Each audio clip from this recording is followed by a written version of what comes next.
A couple came to see me about their marriage, which was terrible. Well, that's why they came. And they both agreed that it was terrible and pretty much intolerable to both of them. Once they got here, he made the decision to just trust me. And as a result, when I loved him, he felt loved. Shocking.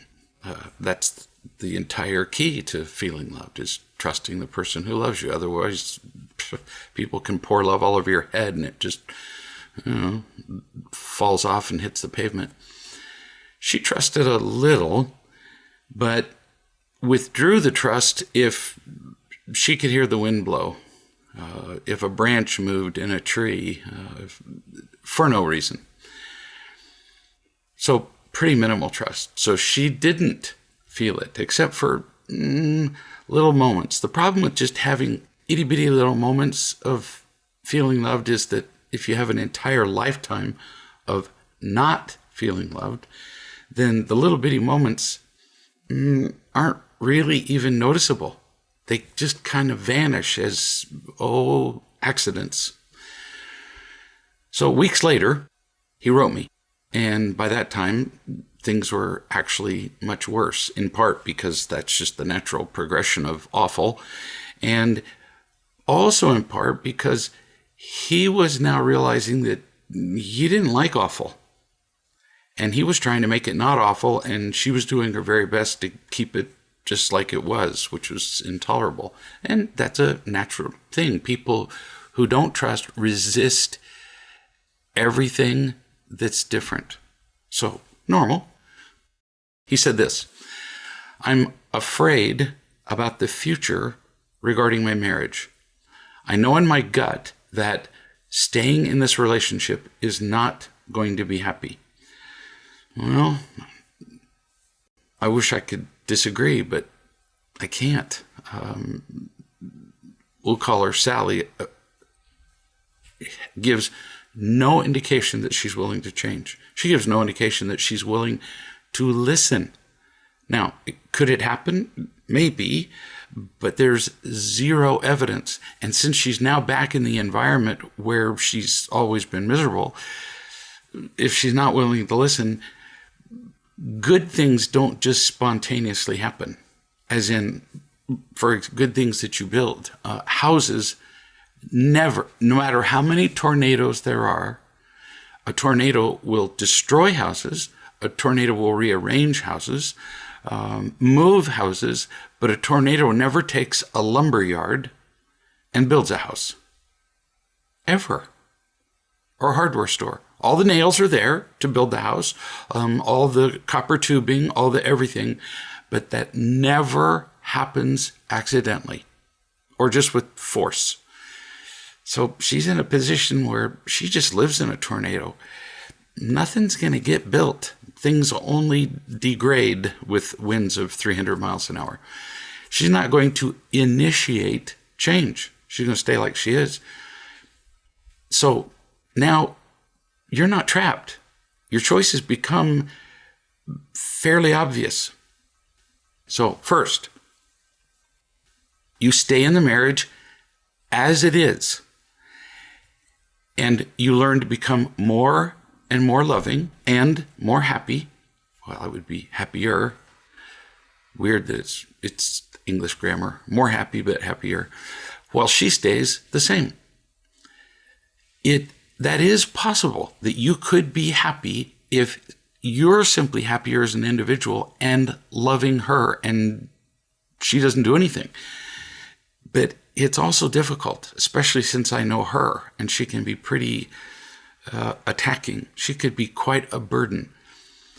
The marriage agreement or covenant or contract, pick your word, that you made with her to stay with her is a factor. I realize that you feel a sense of pretty enormous duty, but you also have an obligation to be happy yourself because it affects you, it affects other people around you, it affects your children. So let's go to the second choice. I'm not saying don't make the first choice, just say, let's look at another one. so that you realize you're not trapped. You decide that you simply cannot be happy in this marriage, that it's impossible, that it's like being married to an alcoholic. Not many people in their right mind would recommend that you stay in the house with somebody who drinks all day long, is angry, throws and breaks things, isn't really there. You're not really talking to a person, you're talking to a bottle. Not many people would recommend staying with that, or a drug addict. And this is not an unfair comparison, since she is very similarly disabled by her anger, by her victimhood, by her perspective. She's just as disabled in her mind and heart by her perspective on the world as an alcoholic is by alcohol. Not joking. You need to understand that. So your second choice is you leave. Because first, it's not a partnership. Now, I'm not discounting your sense of duty because you made an agreement when you married her, a covenant before God, if you like. This may go all the way to the wall. But see, you both agreed to be in a partnership. This ain't. And you both agreed to do that. She's already broken the agreement. She's already done that. Now you have to decide if you're going to live with somebody who doesn't care about the original agreement. And I'm not blaming her. She may be so disabled by her past wounds or whatever, she can't do it, rather than she won't do it. So you leave. We're still on the second choice. Because one, it's not a partnership. And two, and this is an important one, if you stay, you'll end up disabled. You'll end up just impossibly miserable. So as you have it now, you've got her drowning. So we got a -1. No, she's not just neutral. You're kind of at a zero place. You haven't moved into the positive of happy, but you've moved out of most miserable. So the score is -1. Before, the score was -2. So you're improving. But you have to decide what you want to do. It may be possible that if you're not in this relationship, you could move up to a +1, which is, well, infinitely more than -1. That's the second choice. Third choice, you tell her that you want this marriage to work, but you can see only one way that you personally can survive. And that would be that the two of you come back and we try again. And she really decides to trust me before she comes, or another coach. I don't care, really. I just don't. Or she goes to wherever. The overall experience with marriage therapy is very, very long. It takes a very long time. And 1 hour out of 168 in a week is rarely productive. So you decide what the course of action is, whether it's therapy or another coach or you come back here. Doesn't matter to me, but you're the one who's going to have to decide what the course of action is, because she won't take one. She's content to be right. Content, kind of. It's really kind of all she knows.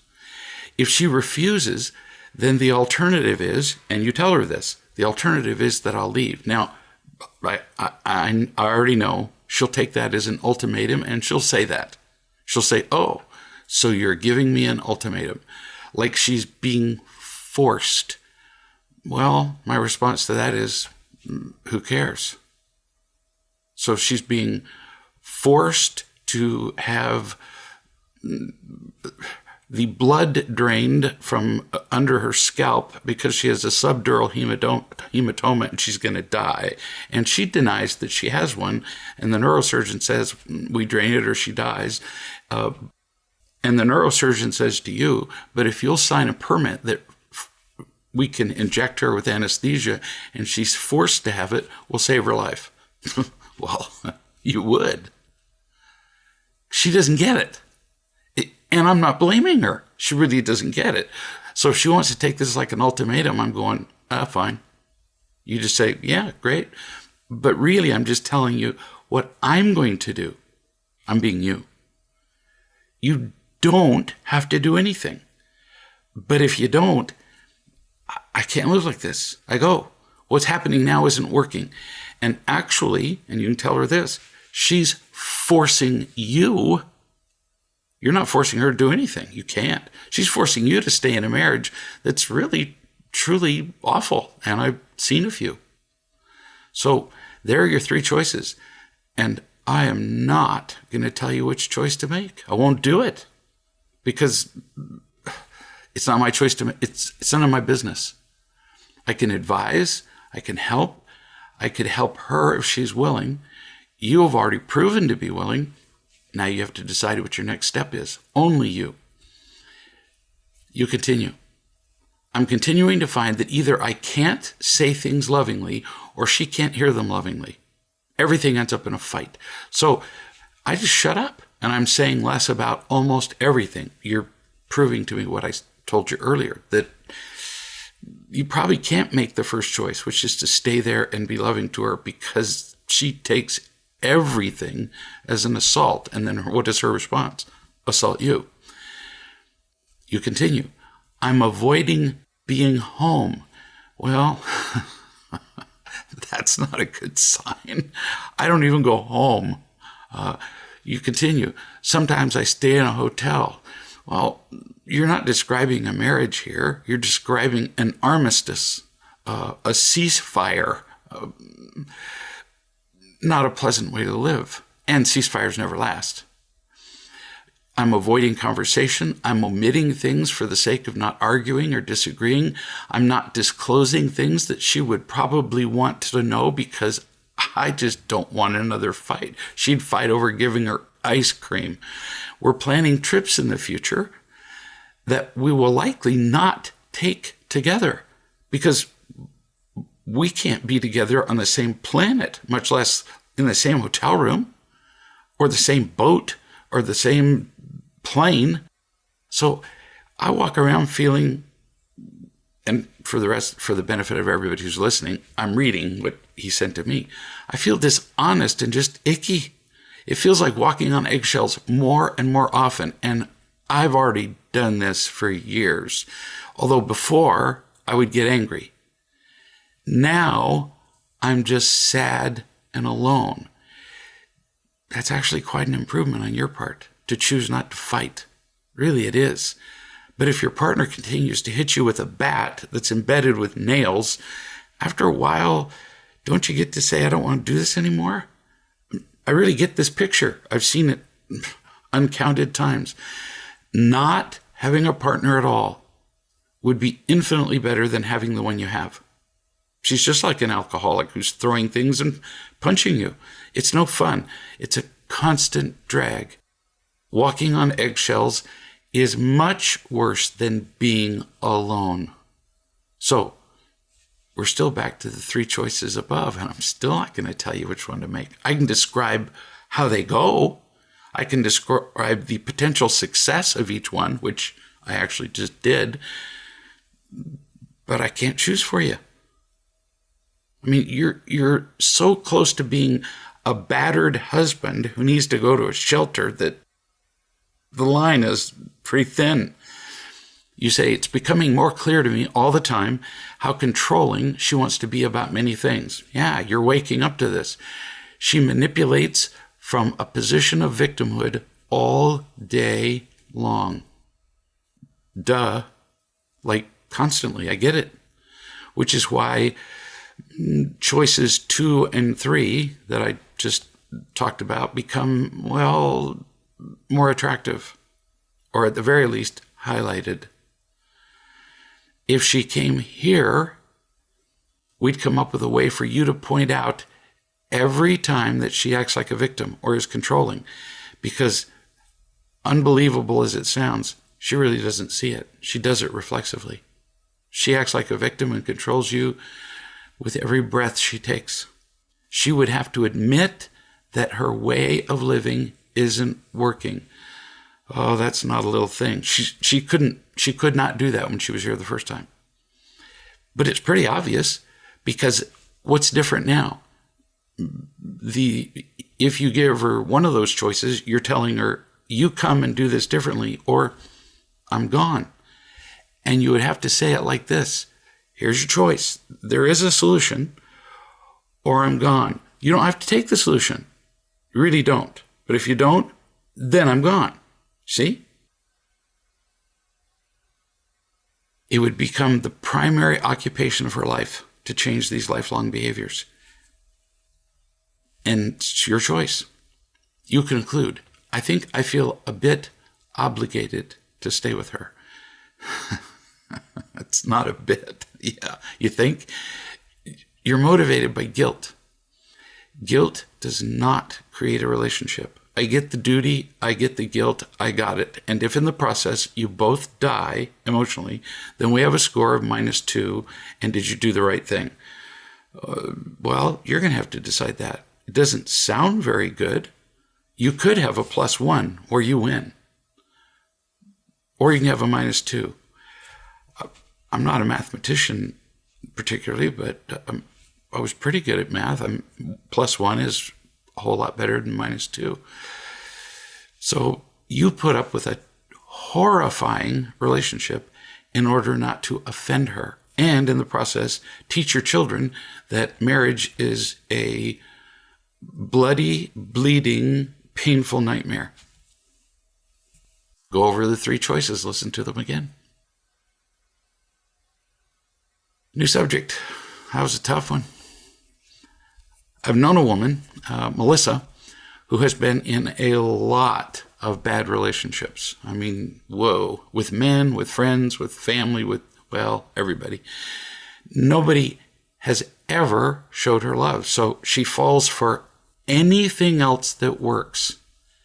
Companionship, approval, whatever. And in exchange, she offers time, people-pleasing, money, sex, the usual stuff. This isn't a wild and crazy story. The marriage I just described was unusually bad. This actually isn't that unusual. We'll do anything not to just be alone and in pain. She writes, she says, I've known my friend Nora since I was 3 years old. It's a long time. Before I continue, remember that I know you. So I'm not talking to somebody who's just writing me out of the blue and I don't know anything. So I know already where this is going to go when you say, I've known my friend since she was 3, because I know you. How? Because when you were 3, you were completely unloved. I know that. You've told me.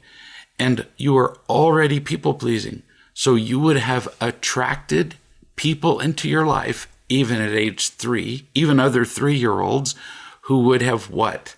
This isn't tough. People pleasers attract users.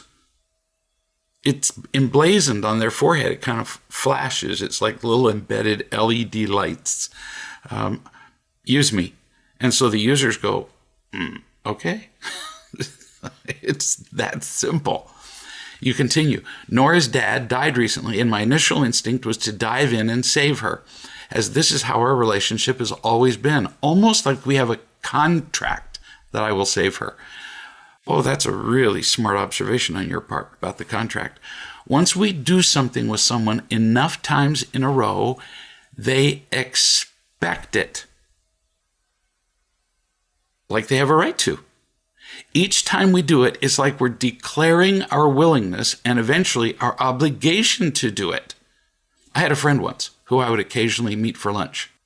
A little sidebar. I'm going to talk about me because I'm going to show you that you're not that unusual. At the time, I had plenty of money. Those were the days. It's a little different now. And he had very little, so I always paid for lunch. After paying for his lunch 3 or 4 times, we were good friends. I decided it was his turn. It was years ago, and yes, I had an unwarranted expectation. Yes, I did. So at the end of the meal, I simply didn't offer the waitress, whoever it was, my credit card.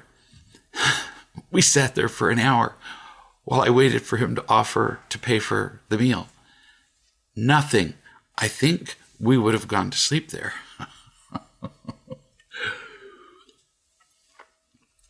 But I got tired of waiting after an hour, and I finally said, "Are you going to pay this time?" He was genuinely puzzled. And he said, "Well, I thought you would pay." He meant it. Why would he say that? Because my paying only 3 or 4 times in a row established what's called in the law a precedent. A pattern. And he had an expectation for it to continue, which is somewhat justified. He thought we had a deal, an agreement. Now, I would simply talk about it straight out. Each meal. Are we going to pay separately, or are we going to alternate, whatever. Then I was stupider, and I figured that he would, catch on and eventually, meet my expectation to pay occasionally. I was dumber then. This is just like the deal with you and your friend Nora. You established a precedent for, let's be kind and say you're 35 years old. We're going to go on the low side. So for 30 plus years, your friend Nora has expected you to rescue her because you do. You continue writing. I've saved her for years to the best of my ability, ranging from when we were living on the streets and crack houses as kids, because she was likely to make a choice to go do a line of crack, and I wasn't about to let that happen on my watch, so I would save her, to the more recent years. The only time I hear from her is when something is going on and she needs me to rescue her. She has no idea who I am at this point. Having learned about love, having changed some aspects of my life, she knows nothing about me. She doesn't care to know anything about me, except that I will save her if things are bad enough. So you don't really have a relationship with her, do you? She simply uses you. That's not a relationship. Got that? You don't have a relationship. Well, that changes everything. Now you know the truth. So now you have more choices. That's all. Notice, like I described with the man whose marriage is just horrifying. I didn't say run, get out, get a gun, shoot her. No. Here are some choices. One of the choices wasn't shooter. That doesn't work out very well in the end. But you do not have to keep being used. You write, you continue. This is a theme in many of my relationships. Yes, no kidding. If you have used me tattooed or emblazoned on your forehead, everybody reads it. You say, I've taught people that I will take care of them, and I suppose this is the fallout from that. Yeah. And you've done that a lot. You attract men who like using you. You are a thing to them. You're an object. And most people like using things. For example, I like using my ATV. I love it. I love going out there. The other day, I went out there anticipating carrying a load of something somewhere, or who knows. And click, the battery was dead. Whoa. I was almost offended. Like, you're kidding me. You're here for me to use you. And you're not working. Are you joking? We have a contract. It's acceptable to use actual objects. It's not acceptable to do this with people. Actually, they can attempt to use you, but you have a choice what you do next. And you've discovered that being used hasn't worked out as well as you thought. People-pleasing has ended up not making you happy, which is why you don't have any healthy relationships. None. You say, this time I did not reach out to save her. Stop. I'm so happy for you. You say, I've been knee-deep in my own stuff and realized I got nothing to offer. So here is a copy of our back and forth texts. And I'm only doing all this for everybody who's listening because we all do this to some extent with pretty much everybody around us. Some of us do it all the time. Some of us do it less often. But we're driven by this guilt and need to please people. Oh, all of us to some extent. narcissists are an exception. Otherwise, we do it. So I was going to reach out to her, you say, yesterday, and now I'm not sure how to proceed. So texting, day 1, Nora writes, texts, my dad died. I don't know what I'm going to do. I'm devastated. I can't believe it. Now, keep in mind, Nora spends no time with her dad at all, but she's devastated now that he's died. I can't believe it. I just got my dad back from alcoholism, which is really mostly a lie. I just don't know what to do. You write back, I'm really sad to hear that your dad's died. That's a difficult transition to be walking through. I'm in the midst of walking through some transitions myself, and at this point, I don't have much to offer. So I'll be reaching out to you soon. Know that I love you and that I'm with you.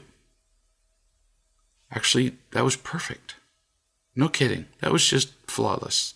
You stated that you're overwhelmed right now, so you can't reach out and rescue her or comfort her, but, you'll get back to her. You're giving her what you can, which is as loving as it gets. Day 8. So 7 days after the first message. This is her response. Nora says, I don't know what's going on with you, but I can't think of one thing that would make your behavior acceptable. See, you've been used. You've declared that you're usable all of your relationship with her, and suddenly you've changed the rules, and she's going, are you kidding me? All right, well, I'm going to have to remind you that you're a usable thing. That's what she's telling you. You don't have one excuse in this world, Nora is saying, to not be used by me. And when I call, you have to be available. I emphasize that's not a relationship. It's not that she can't think of one thing that would make your behavior acceptable. It's that she doesn't care. She's demanding that you get involved in the drama all the way, and she's openly declaring that you don't have an excuse. Again, not a relationship. You are a hostage. You are an object. Be clear on this. How in the world are you able... I forgot to write this. This is still Nora. Nora writes, how in the world are you able to ignore the fact that my dad died? She's not stating that she and her dad interacted almost never. My dad died, and not even acknowledge the post that I put on Facebook that I made about him and for him. But you continue to post meaningless stuff on your Facebook and Instagram like it's just another day and my dad hasn't died. For those of you who've missed it, this is pretty massive victimhood. And I can understand your answer. You're just continuing your life, and you have nothing emotionally to give this woman who is in so much pain and has been all of her life. But she doesn't care about your answer. She's saying, join my drama, because she didn't really lose anything. She didn't have a relationship with her dad. She's saying, join my drama right now. Now, back to Nora. My dad, blank, blank, bleep, bleep, died. This is in all caps and with the usual endless exclamation marks that kind of go from one line to the other. This is a pain I wouldn't wish on anyone. And my friend that I've loved the longest, talking about you, refuses to show how she cares. Whoa, kill me. So, 1, she says that she's loved you the longest, but darling, you got to wake up. She's never loved you. She's just used you.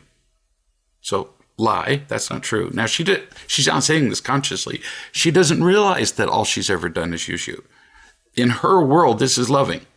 Coming to rescue her and coming to the drama and playing your role on the stage. And 2, she cannot hear that you won't rescue her. She doesn't care that you told her that you don't have anything to offer. Too bad. Get up out of your casket, rise from the grave, and save her. It's that much of a hostage relationship. Nora says, Whatever you're going through hasn't stopped you from posting what you're grateful for every day. So Nora's clearly following your Facebook page, and you're having fun and you're interacting with other people having fun, but you're ignoring me. So do you see, Melissa, dear, the person I've been talking to all along, she's demanding that you entertain and comfort her because she talks about how you're having fun. So she demands it of you. And how dare you even continue your life as before? She says, Nora, I'm not lashing out because I'm in pain and want to hurt someone else. That's like the people who say, now, I'm not being critical.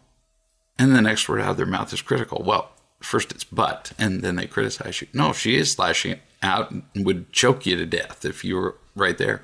She says, I'm letting you know that you've let this go too far. Jeez. So now she's the ethics and moral police of the world, and I'm not sure where your place in my life should be anymore. You write to me, any thoughts would be great. This is really easy. I enjoy an occasional easy response. You don't respond.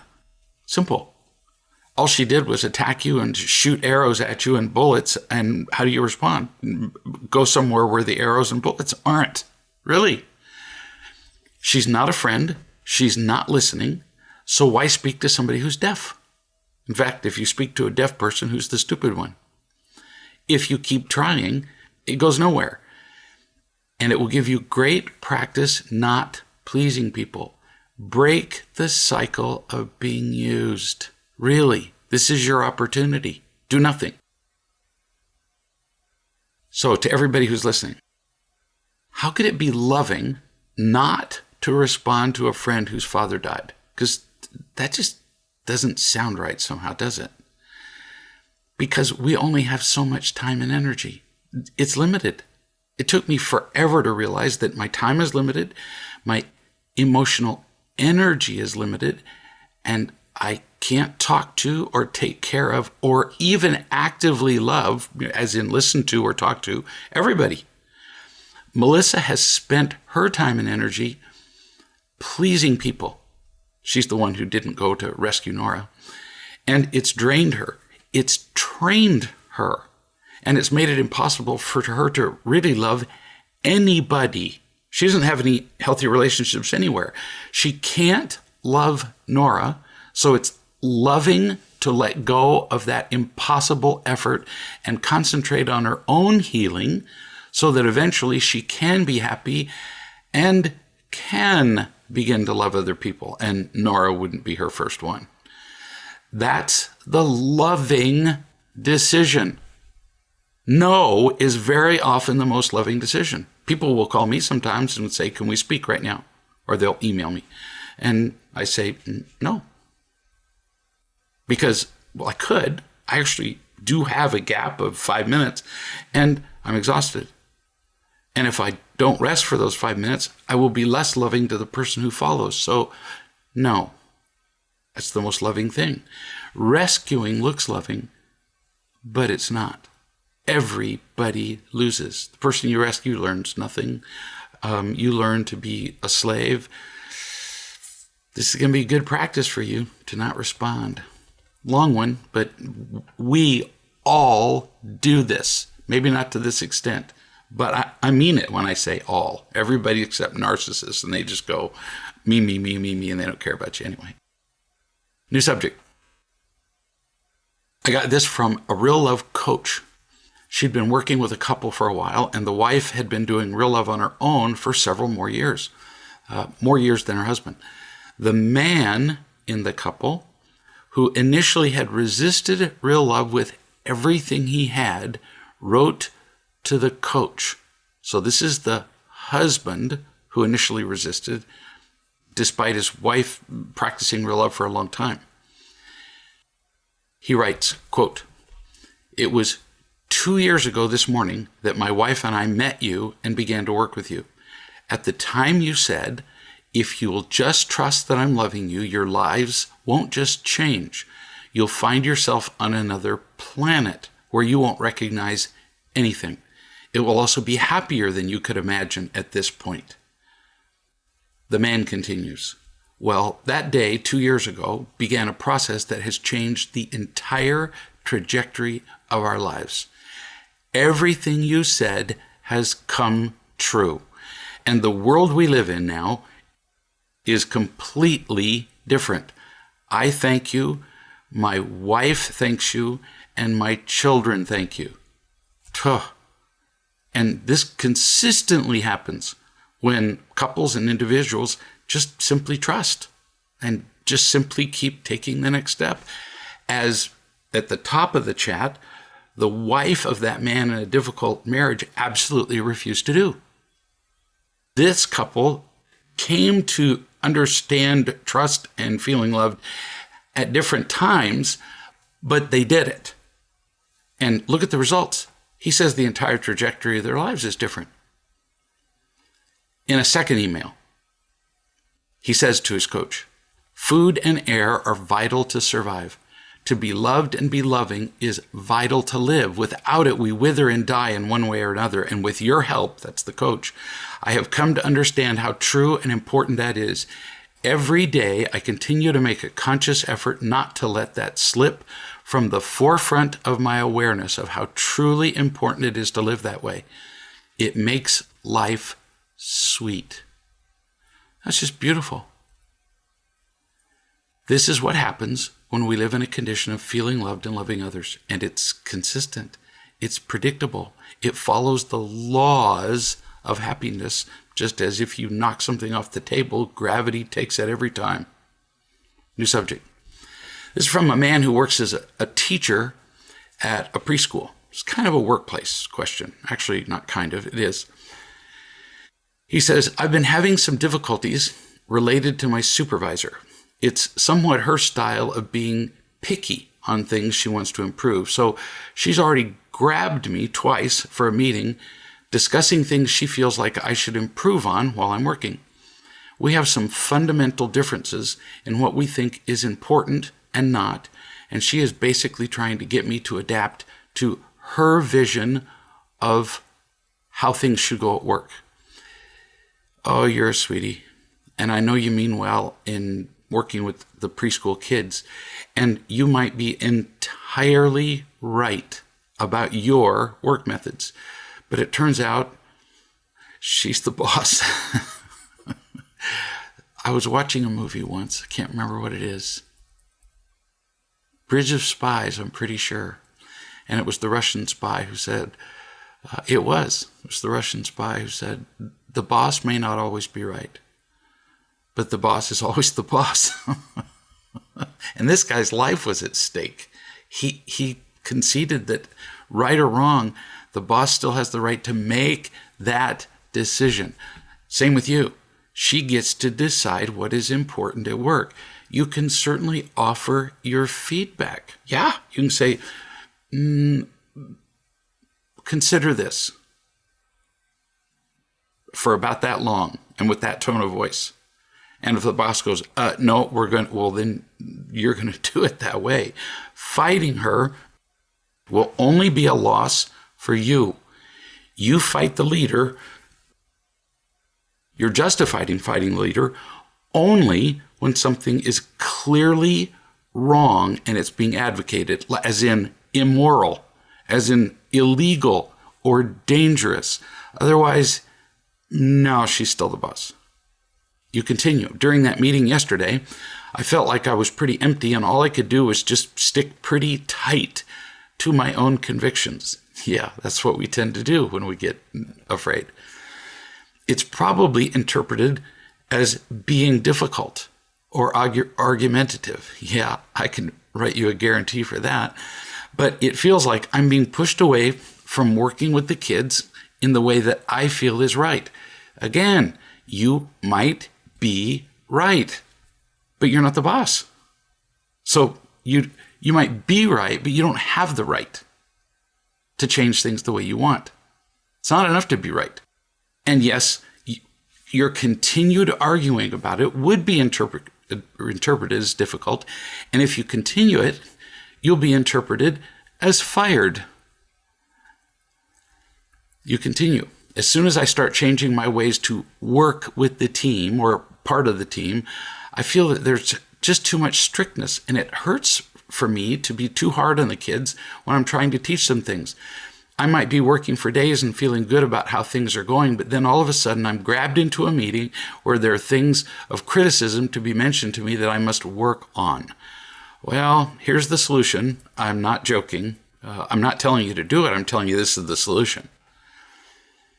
You go back to her, to the boss, and you tell her you were wrong and that you will follow her directions. Really, like happily, without reservation, or you're going to end up, as I said, interpreted as fired. Why? Because you're irritated now. So forget the fired for a minute. Here's another reason. You're irritated. It affects the boss, and the kids that you claim to care about feel your irritation. No kidding. So in your attempt to be more loving to the kids, by your being irritated at the boss, they feel it, and you're actually doing the opposite of what you say you want to do. And it affects your happiness. And again, she's the boss. Unless that you think that her strictness is hurting the kids, not just a light opinion, like as in, she punches them in the face, then you're left with doing it her way, or you quit and work elsewhere. You're not trapped. You can always go someplace else. Just like the guy I was talking about at the very beginning that's in a marriage that just seems like a trap. Nope, it's not. There are alternatives. You say one of the things that the boss says is that you always have to be 100% present with the kids. There's no other condition. There are no breaks except when you have your half-hour break during the workday. Well, that's really not hard to understand. When I have my grandkids outside on the bridge on the creek, I can't turn around for half a second because one of them's dived off into the water. No, you really do have to be with the kids. It's a safety issue. They could lose their license because you're not paying attention. You continue, though. Her ideal is that adults are at work and they're getting paid. So far, she's doing pretty well. And therefore, the only way for an employee to regain strength, to regenerate, is in transition between activities, like, for example, when you're directed from one place to another, or on your break. Well, she's right. If you were to just close your eyes for a few seconds, she says that you're not being present and alert with the kids. And it's worthy of critique because what if a parent comes in at that moment and sees you have your eyes closed? What impression would that make? Actually, it's worse than that. You close your eyes for a few seconds around here and a kid's impaled himself on a piece of rebar. You just can't turn your back on little kids, especially when you advertise that you're a preschool center and you're going to keep the kids safe. Get it? If it says preschool on the door of the building, you're guaranteeing to the parents that you're not going to close your eyes while the kids are around and one kid stabs the other kid in the eye with a fork. No, you can't close your eyes. So what do? You go and you talk to her and you tell her you'll be cooperative. She's the boss, or you quit. You really only have two choices. There's a kind of a third one. You could tell her your opinion, but turns out she's pretty right. You say, when I'm irritated, even the kids feel that I'm different. We were just talking about that. Less present and all that. It's very hard to live with this sensitivity, and it's been there as long as I can remember. You're getting closer. You're reacting to being controlled as you were in childhood. That's what you're doing. You're reliving your childhood, and you're seeing your boss as your dad, since I happen to know your dad. It's not about this leader. Remember, I care about you. I'm not trying to control you. I don't care if you stay in that job. I'm loving you right now. Or I wouldn't be stopping everything I'm doing to respond to you. But you have a hard time feeling that. Criticism feels more painful to you than a moment of attention feels good. And that's pretty natural. It's a really old saying. Losing feels worse than winning feels good. You're still suffering from that pain that you got from your dad. You say, I have such sensitivities, such sensitive needs, That's why I try to limit the chances of getting hurt by not being too often around people on my leisure time. I get blown out of balance at work, out of my good, safe zone. That's the only place where it feels like things are going good enough. Yeah, you really are sensitive. From childhood trauma, not your boss. Everything you said so far is pretty reasonable on her part. She's just telling you to do your job at a preschool. So now you understand your reaction to your boss. It's about your dad. So you go and talk to her and you remember, I care about you, because you can't remember that your dad does. He didn't. Now, parenthetically, to everybody listening, what does all this have to do with love? If he doesn't either get in harmony with his boss or leave, he'll lose his own feeling of being loved and peace of mind. That's one loss, -1. Again, we've been doing math, this particular chat. And he'll affect the kids in a negative way. And we're back to -2. Just like I was doing the math with the first man that I was talking about his marriage. Why would we choose to live with -2 when +1 is available? And if we keep doing +1, +2 gets available. And if we keep it up, it starts to multiply exponentially. And now we're into plus thousands. And yet we satisfy ourselves with surviving. It's kind of dumb. And mostly we don't know we're doing it. So what am I doing here? Describing options where we can get out of the hole and quit living at a minus anything. New subject. I read an article, and it was about the I generation. It was interesting. These are the kids who were born from 1995 to about mid-2012. How they do this, I don't know. It's 74 million Americans. If you're living somewhere else in the world, it's about 24% of the population in a country that is growing slowly. So that would be even more if you lived like, say, Niger, where the population of young kids is a far higher percent. But it gives you an idea. For a developed country, 24% are the I generation. What does that mean? It's the first generation to spend their entire lives with smartphones. Social media and texting have replaced other activities to a very large extent. These kids spend less time with their friends in person, perhaps why they are experiencing documented, unprecedented levels, these have been measured in studies, of anxiety, depression, and loneliness. This is a kind of scary generation. They're growing up more slowly because they're always on a screen. So they're later to get driver's licenses. They're later to get paid jobs. They're later to date. They're later to do anything that involves interaction with other people or responsibility. They're not going out into the world. Why would they? They live with their Xbox or their screen or their Facebook. And so they have less experience. So when they go to fill out a job application, so what's your experience? I'm the third highest score in my league of Xbox, whatever. Bosses are generally not very impressed by that because they assume that you're going to play on your Xbox or look at your phone while you're at work, and they do. Most high school graduates in this generation are not ready to be on their own. They stay home. And once you stay home and it becomes, we talked about this earlier, a precedent, these kids tend to stay home. And oddly, the parents accept the precedent. That's how we get 45-year-old men who are playing video games in the basement of their 70-year-old mother. They feel increasingly left out, lonely. They feel like they don't do anything right, and more classic signs of depression. And many of them end up cutting, having suicidal ideations and suicidal attempts. They believe that they're connecting. They've been surveyed. They believe that social media connects them. Sorta. you can easily see their justification. They are in their own language talking to another person, but they're not. They're missing, 93% of communication is nonverbal. So they're interacting with another person and missing 93% of the communication. See the problem? Like, they're missing the whole thing. They're spending less and less time in person with others.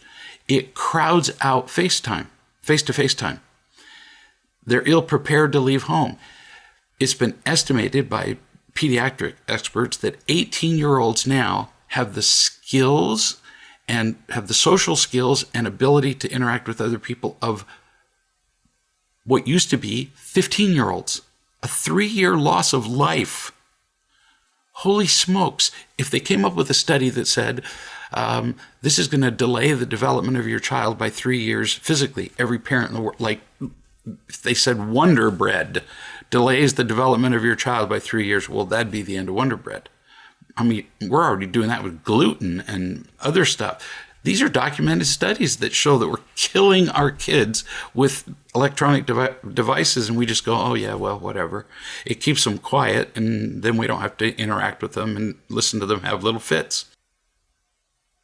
They've been proven to less often look into the eyes of other people, which is pretty important if you're going to really genuinely connect with them. Kids mostly use phones for their social media and games. They don't know how to make conversations or sit still in a restaurant or anywhere else. When they sit in class, they're looking down at their phone. There's just no way they can participate in class while they're doing that. Teachers are telling me this more and more. They say, I have to say 10 times a class, Susie, give me your phone. Fred, give me your phone. Because when they collect them at the beginning of the class, the kids all deny that they have them. But when you're talking and a kid's looking down, it's kind of a telltale sign, when a kid's going. They're usually not looking at their navel. Solutions. One magazine said, you could limit the use of the phone to 2 hours a day. Well, I've seen parents try to do that. The parents are absolutely incapable of doing that. No kidding. Because it incurs the wrath and disappointment and disapproval of the kids, so the parents just give up. So it's cute for the magazine to say that, but I bet $100 sight unseen that whoever wrote that doesn't have kids that use an iPhone or that use smartphones, because you become a policeman and the kids fight you. They said, have absolute no phone times, like you can't use phones at meals or in bed or out at events. Again, that has to be enforced by the parents, and the parents don't have the guts to do it. So there's more rebellion, and the parents just give in. I've seen it over and over. I talked to a woman an hour ago, and she's still letting her kids do whatever they want because she cannot live with their disapproval. And as I looked at her face, she just looked like a dead person. And I said, you're modeling it right now. You are hearing me disapprove of you when all I'm doing is describing what will make them happy. And you're giving me the disapproval that you hate from them. It's just a cycle of disapproval that never ends. Somebody finally has to grow a pair and go, no. And we're not doing that because the parents weren't taught how to do this. One magazine said, teach the difference between parents working on their phones, because the kids see parents on their phones. And they're suggesting the parents say to the kids, see, we're actually working on our phones as opposed to playing and social media. But it's a lie, because then the kids will say, well, I'm working on my phone too. This is work. I talked to my friend on my smartphone about some homework for 3 seconds, and then we just stayed up till midnight just goofing around. And the parents would be lying because, yeah, they do some work on their phones, but they do the same stuff that their kids do. Facebook, blah, blah, blah, blah, blah. So these magazine recommendations were kind of ridiculous. Somebody wrote to me. Now I can't remember who. a member of the website, if I remember. He said, I know you see all of this and the negative effects. He was referring to this magazine article in the description of the iGeneration. It's so clear in my interactions with kids of this age that having conversations, real talking with peers is difficult. They want short answers, short fixes, checklists, and then to move back into their insulated worlds filled with validation hunting, antisocial, social media. That was really well said. They want to go to their insulated worlds filled with validation hunting, antisocial, social media. Because, whoa, is it antisocial? It just makes kids feel terrible about themselves. They've proven that if a kid uses more than 4 hours of social media a day, they feel worse about themselves. They're more likely to cut. They're more likely to be bulimic. Because what do they see? Everybody's pretend face. Everybody gets on there with their pretend body and their pretend face and pretends to have fun, and so they feel worse about themselves. Or they go off and get drunk because their friends post on Instagram all their pictures of getting drunk. He continues, most have not been in any type of relationship. These are the kids he's talking about are in their early 20s. And many believe that if they find somebody with a good image that they like, they can go on a few dates and get married. They do. They believe that because Facebook says so. It's a disaster. Without conversation, it's no wonder that hooking up for sex is so prevalent. It's easier and unengaged. This is from the member of the website. So our job's kind of obvious. This is back to me. We have to learn to be loving first. We, the parents. You can't just tell a kid, don't use your phone. They don't have an alternative. The only alternative they know is just to lie still in their coffin. Then we can love and teach our kids. If I had children now who were in this generation, there would be no electronics. None. They are not essential to anybody's well-being. People survived without them for the previous X thousands of years of human development. Computer education, sure. Computer for doing your homework, but see, that's really easy to monitor if the computer's out in an open area where the family is, or for a career, but not for playing, because they completely dissociate kids from human beings. 0.6% of high school girls plan on getting college degrees in computer science, less than 1%. And what one tool is used more often in the workplace now than any other tool? And no, it's not a pen. And no, it's not paper. Maybe your chair, your computer. Everybody uses computers. And people who major in computer science, I'm not recommending that you require your child do this, have no difficulty getting jobs. If you're a good computer programmer, pick your job. And it doesn't have to be in computer programming. Many of these kids end up in finance and other jobs. They make way more than the other kids because they have a skill that's simply useful in business. I know a young woman who did that, got a degree in computer science, and she turned it into something way bigger. Now, nobody taught her social skills, so then she got divorced. But now she makes a really excellent living because she got a job in computers, but she doesn't use them to play on. Social media, games, and so on, they're just unnecessary. And it's worse. They're distracting and destructive. And I'm not telling anybody what to do. Take the devices away from your kids. Nope. I'm just saying, if I had kids this age, we wouldn't have any. The downside is the risk versus benefit ratio is just appalling. Are there benefits to using social media? Yeah, you can check on, the latest picture of your grandkids winning the basketball tournament. Fun. And that takes me 9 seconds. But the potential negative of it is just astronomical. Done. End of lecture. It's an important subject and we had to talk about it. But it all comes back to the same thing. bring more love into a situation, bring more love into our kids' lives, bring more love into everything, or we let something else take over. Inaction, inconsistency, electronics, social media, whatever doesn't contribute to genuine unconditional love will end up isolating and eventually destroying us. We just need to be aware of whether we're choosing love. No control, aware. See you in a week.